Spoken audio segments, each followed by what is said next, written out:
My dear students, आज हम जो लेसन हमने पढ़ा था लेसन नंबर 2 उसकी हम एक्सरसाइज सॉल्व कर रहे हैं। आज जो एक्सरसाइज हम सॉल्व कर रहे हैं वो है simple past tense. Simple past tense का पहले हमने एक सेपरेट वीडियो भी बनाया था। वीडियो में पूरी कॉन्सेप्ट, जनरल रूल्स वगैरह, उसका यूज कहाँ होता है, सारी बातें हमने डिस्कस करी थी। सेंटेंसेस भी खूब सारे हमने सॉल्व किए थे। तो पर अब हमने जस्ट इस लेसन को पढ़ा है। इस लेसन में सिंपल पास्ट टेंस का बहुत ज़्यादा यूज किया गया है, अप्लाई किया गया है। सो हमने जिस समय ट्रांसलेट किया लेसन का, ट्रांसलेट जिस समय हमने किया उस समय भी हम जब भी सिंपल पास्ट टेंस को फेस कर रहे थे तो हमने इसे डिस्कस किया, कॉन्सेप्ट को बताया। आज कुछ इसकी सिंपल पास्ट की एक्सरसाइज यहाँ बोर्ड पे जो लिखी है इसको हम हमारा जो आरबीसी का जो पैटर्न होता है जिसमें जनरली जो सवाल पूछे जाते हैं उस टाइप के सवाल होते हैं। वर्ब दी हुई रहती है, ये वर्ब है। इस वर्ब का सेंटेंस को पहचानना कि सेंटेंस कौन से टेंस से रिलेटेड हो सकता है, उस टेंस के अनुसार इस वर्ब की फॉर्म को यहाँ फिल करना होता है, करना होता है, बस ये करना है। वर्ब ये दी हुई है, सेंटेंस को पहचानना है कौन से टेंस का सेंटेंस है, बस हमें वर्ब के सही यूज को, क्योंकि क्वेश्चन की लैंग्वेज क्या कह रही है, लैंग्वेज कह रही है कि put in the blanks the correct form of the verbs given in brackets. कोष्टक में दी हुई क्रियाओं के सही रूप को भरो। सही रूप भरेंगे कैसे? जैसा सेंटेंस कह रहा है, सेंटेंस जिस प्रकार का टेंस हमें बता रहा है वैसा, ठीक है। पर अपने लिए यहाँ एक बात ये और आसान हो रही है कि सेंटेंस के माध्यम से, क्योंकि सारे सेंटेंस सिंपल पास्ट टेंस के है, एग्जाम में सारे एक ही टेंस के नहीं आते हैं। पूरा सेंटेंस है वो अलग अलग टाइप के सेंटेंस के अलग अलग से दिए हुए रहते हैं। और हमारे जो बोर्ड एग्जाम है आरबीसी का पैटर्न है उसमें हमारे क्या ऐसे 8 सवाल आते हैं, आधे आधे नंबर के 8 सवाल आते हैं। या कुछ हम सवाल ये सेंटेंस ले रहे हैं, ये सेंटेंस सारे पहले से आइडेंटिफाई है क्योंकि इस लेसन में एक्सरसाइज खुद ये सिंपल पास्ट की दी हुई है, तो सारे सेंटेंस सिंपल पास्ट टेंस के ही है। पर हम वर्ब को यूज करेंगे, सेंटेंस को पढ़ेंगे तो सेंटेंस की नेचर हमें पता लगेगी, तो कुछ हमें समझने सीखने को मिलेगा। हालांकि मैंने सिंपल पास्ट टेंस का पहले सेपरेट वीडियो बनाया है, उसमें मैंने इन सारी बातों को डिस्कस किया था, हमने पढ़ा था। तो आप बुक निकालिए और बुक का पेज नंबर 26 पे दे रखा है activity number 3 grammar simple past tense. Study the following sentences. इन दिए हुए वाक्यों का अध्ययन करो। आगे वाक्य दे रखे हैं पेज नंबर 27 पे। He wrote a letter. Write की सेकंड फॉर्म यूज हो रही है, राइट, रोट, रिटन, 3 फॉर्म होती है। हमने कल डिस्कस करी थी। और कि फर्स्ट फॉर्म रूट फॉर्म या प्रेजेंट फॉर्म, ठीक है ना। तो राइट ये है, ये फर्स्ट फॉर्म है, या प्रेजेंट फॉर्म इसको कहते हैं, या इसे रूट फॉर्म कहते हैं। बात आ रही समझ में? तो राइट तो इसकी प्रेजेंट फॉर्म हो गई या रूट फॉर्म हो गई, ठीक है ना। और या फर्स्ट फॉर्म आप इसको कह सकते हैं। राइट की सेकंड फॉर्म हो गई wrote, WROTE, wrote, and third form is written, WRITTEN, write, wrote, written, ठीक है। बुक में खूब सारी ऐसी वर्ब की फॉर्म दी हुई है, तो ज़्यादा से ज़्यादा आप वर्ब को याद करने की कोशिश करें ताकि प्रेजेंट फॉर्म, पास्ट फॉर्म और पास्ट पार्टिसिपल फॉर्म आपको याद हो जाए। एक दिन में सब कुछ याद होना पॉसिबल नहीं है, तो हमेशा कुछ नियम बना दे कि ग्रामर के इतने टॉपिक पढ़ने हैं।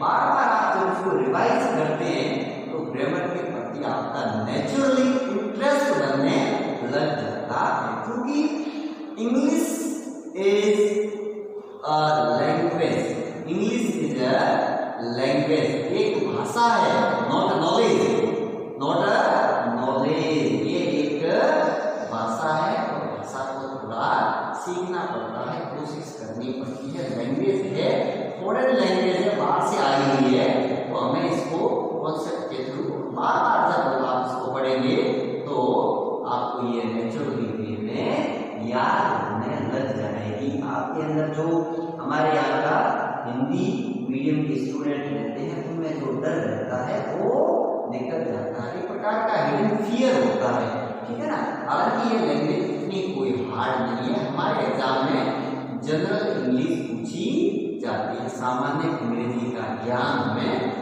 पूछा जाता है, वो भी बहुत ही इजी और बहुत ही अच्छे तरीके से, ठीक है। तो यह लिखा he wrote a letter, write the second form. उसके बाद में नीचे सेकंड नंबर सेंटेंस में लिखा है he did not write the letter.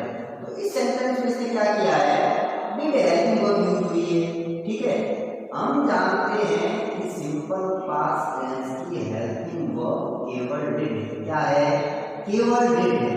Simple past tense की हेल्पिंग वर्ब डिड है, कर्ता एक वचन हो या कर्ता बहुवचन कोई फर्क नहीं पड़ता, जहाँ हेल्पिंग वर्ब यूज होने की कंडीशन रहेगी वहाँ डिड का प्रयोग होगा, किसका प्रयोग होगा, डिड का।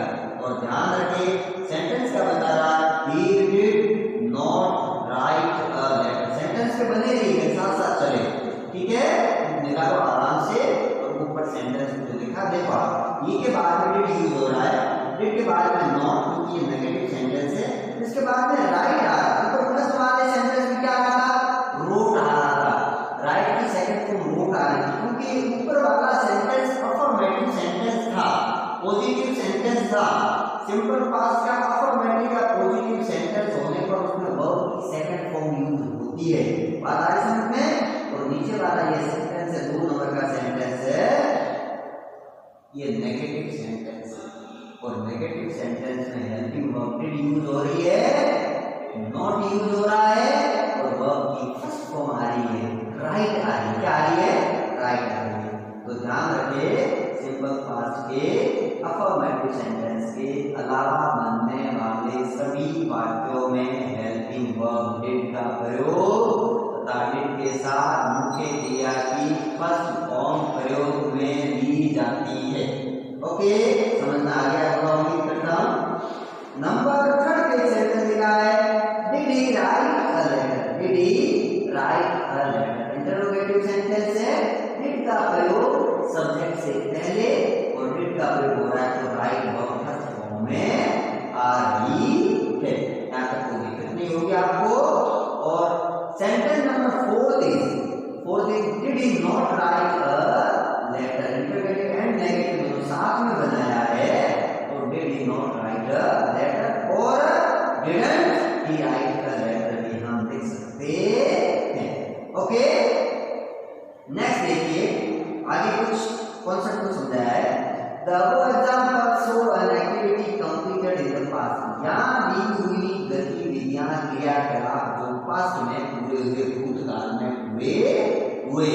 These are said to be in the simple past form, is an affirmative using the past form of the verb in first, second is negative using did not plus present form of the verb, and third is interrogative using did for the subject and the present form of the verb, and a question mark at the end, and fourth sentence is negative interrogative. क्या है, negative interrogative sentence की प्रकृति बताई गई है, पहला दूसरा तीसरा चौथा सेंटेंस कैसे कैसे है, पहला सेंटेंस अफर्मेटिव है, दूसरा वाला सेंटेंस नेगेटिव है, तीसरा वाला सेंटेंस इंटरोगेटिव है, चौथा वाला सेंटेंस नेगेटिव इंटरोगेटिव सेंटेंस है। The simple past tense is used for an action which took place in the past and is completed by the time of speaking. The following adverbs are normally used in this tense. कौन कौन सी adverb use होती है, yesterday, last night, last week, last year, just now, a few minutes ago, 3 months ago, in 1947, in 2001, in 1956, ऐसा कुछ भी, ठीक है ना। तो ये हमें बताता है कि सिंपल आंसर है। ठीक है, अब हम यहाँ दिए हुए जो एक्सरसाइज है उसको हम सॉल्व करने का प्रयास करते हैं। ठीक है, तो आ जाइए आप पेज नंबर 27 पे जो एक्सरसाइज दी हुई है, put in the blanks the correct form of the verbs given in brackets. ठीक है, हम इनको कॉन्सेप्ट के थ्रू समझकर इन वर्ब को पूरा भरते हैं। देखो बुक पे आप भले बोर्ड पे भी लिख सकते हैं, बुक पे लिखा हुआ है, मैंने सेकंड सेंटेंस वहीं से उठाया। हालांकि पूरी एक्सरसाइज 10 के 10 सेंटेंस पहले जिस समय हमने सेपरेट रूप से ग्रामर में पास्ट टेंस को पढ़ा था, सिंपल पास्ट को पढ़ा था, तो मैंने पूरा ये सॉल्व करवाया था।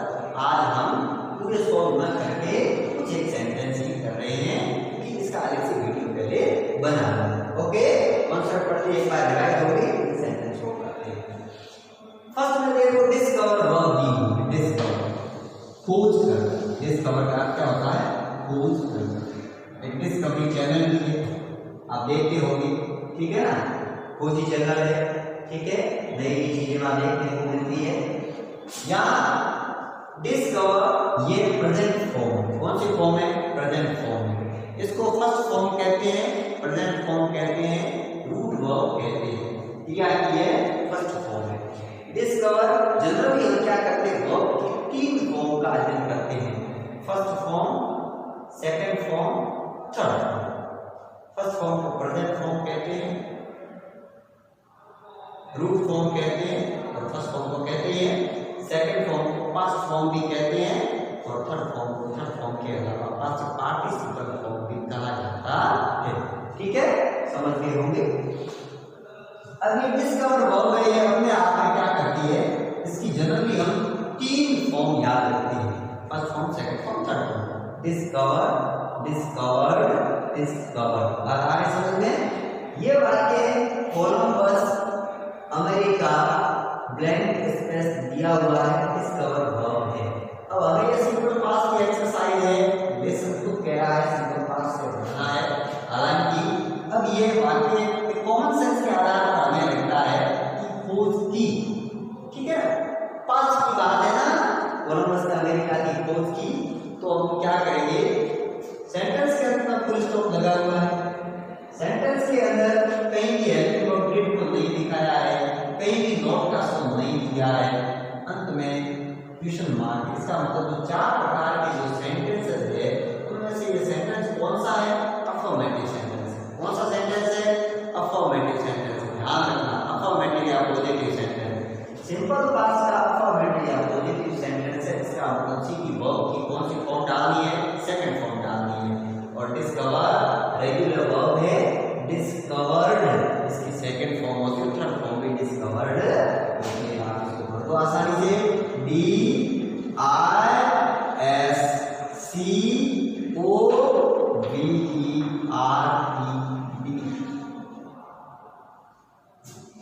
समझ में आ गया होगा सबको?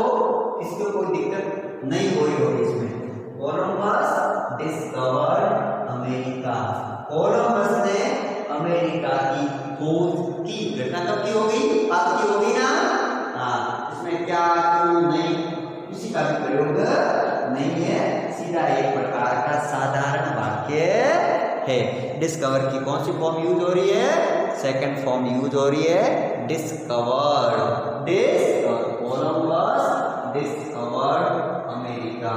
पहला सेंटेंस हो गया अपना पूरा। ओके, किसी को कोई दिक्कत आ रही है तो हमें कमेंट करके अवश्य बताएं, ताकि और आपके सुझाव पर हम विचार कर सकें। हालांकि विद्यार्थी सब समझदार है, सब पढ़ने वाले हैं, अच्छे से वीडियो को देखते होंगे, ये सारा समझ में आ। ठीक है, सेकंड में ही blank space favourably from at institutions, तो हियर वर्ब दे रखी है। अब ये क्या हियर किसी वर्ब है, इसकी सेकंड और थर्ड फॉर्म होती है, तो पीछे से ईडी नहीं लिखता है ना, सीधा डी लिखता है। क्या लिखता है? डी लिखता है। और हियर हर इसका प्रोनाउंसिएशन होता है, ध्यान रखना। हियर हर, तो हम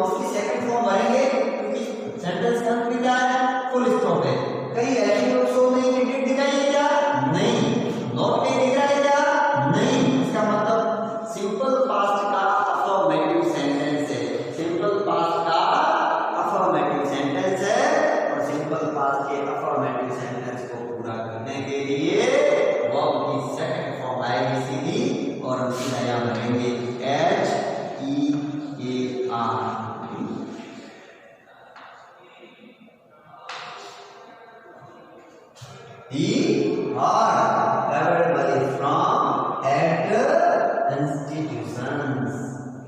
कोई दिक्कत नहीं, बट ये नेक्स्ट सेंटेंस नेक्स्ट सेंटेंस जो है इस प्रकार के सेंटेंस कई बार एग्जाम में पूछे जाते हैं। 10th में क्या करते हैं, एडवर्ब का यूज करके वाक्य दिया हुआ रहता है तो स्टूडेंट आसानी से उसको पकड़ लेता है कि इसमें ये एडवर्ब है, तो उसको थोड़ा कम कॉमन सेंस लगाना पड़ता है, ठीक है ना, तो फटाक से उसको पकड़ लेता है।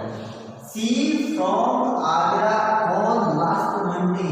लास्ट मंडे मैंने कहा ना, हमने डिस्कस किया कि last Monday, last year, last week, कोई भी लास्ट डे का जिक्र हो कोई फर्क नहीं पड़ता, लास्ट संडे हो तो कोई फर्क नहीं पड़ता, ठीक है ना। लास्ट के बाद में last year, last week, last fortnight, last night, आगे समझते हैं इन 2007, इन 2001, कोई फर्क नहीं पड़ता, ठीक है।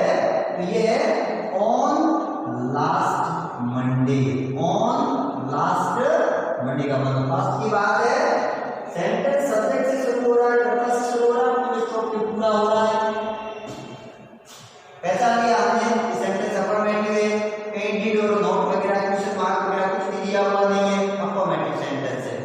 सिंपल पास्ट का अफर्मेटिव सेंटेंस, सिंपल पास्ट का अफर्मेटिव सेंटेंस क्या मांगेगा भाई, वर्ब की सेकंड फॉर्म, वर्ब की सेकंड फॉर्म, सीधी वर्ब की सेकंड फॉर्म लानी है, रिटर्न वर्ब दी हुई है और रिटर्न की सेकंड फॉर्म होती है रिटर्न। रेगुलर वर्ब है भाई, R E U R N है, पीछे अपने ई लगाना है, कुछ भी नहीं करना है। सेकंड और थर्ड फॉर्म दोनों सेम है इसकी, हमें यहाँ सेकंड फॉर्म यूज करनी है। तो सी के साथ हम तो ये रिटर्न वर्ब दी हुई है R E U R N, इसकी second form R E P U R N E D, return. She return from Agra on last Monday, verb की सेकंड फॉर्म डाल दी क्योंकि सब्जेक्ट से सेंटेंस शुरू हो रहा है, फुल स्टॉप पे पूरा हो रहा है। डिड का प्रयोग नहीं है, अगर डिड का प्रयोग होता या डिड नॉट का प्रयोग होता तो हम वर्ब की फर्स्ट फॉर्म यूज करते, ठीक है।